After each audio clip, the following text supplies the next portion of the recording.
Αυτή είναι η ληστεία! Αχ, σιγά μωρή τρόμαξε. Μωρή, κοίτα καλεσόν με πούπουλο φοβερό. Δώστε μου γρήγορα όλα τα εξώπλατα και τις κορσέδες! Θα σου δείξω, κλαις. Τι κάνεις εκεί? Θα κινητοποιώ κουτεντέ. Αχ, σκιάχτηκα. Τώρα, θα σου δείξω. Πάρε και τούτη, πάρε και εκείνη. Με πονάς! Να σου πω, μου κολλάς εμένα γιατί ξέρω και καράτε. Μωρή, τι μας λες? Α, τι σας λέω, ξέρω να κάνω 30 λαβές μαζεμένες. Δεν δείξτε μου. Κάνω τι με χτυπάς. 1, 2, 3, 4, 5, 6, 7. Τώρα θα σου κάνω πόντα στο καλεσόν. Όχι πόντο! Είναι του Βασίλειου, θα με σκοτώσει! Τώρα θα σου πω. Με έτσουξε από τη μωρή.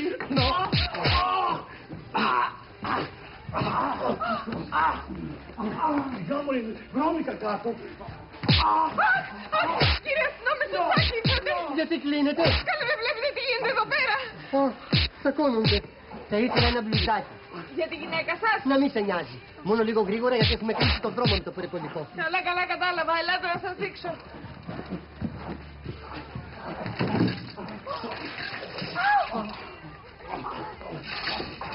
Σιγά μωρή, είναι.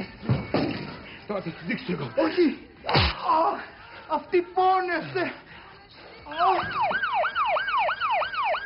Αφήσετε γιατί με καλούν. Εμποδίζουμε την κυκλοφορία. Τσάου.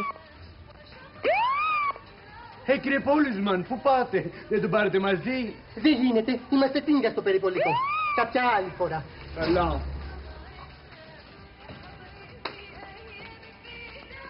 Λιστά.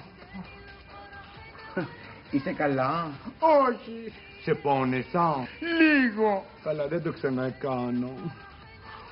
Καλά και εσύ μωρή, αφού είσαι αδέξια. Τι τις θες τις ληστείες? Δεν φταίω εγώ, με βάζουνε. Κακομοίρα το δράμα σου.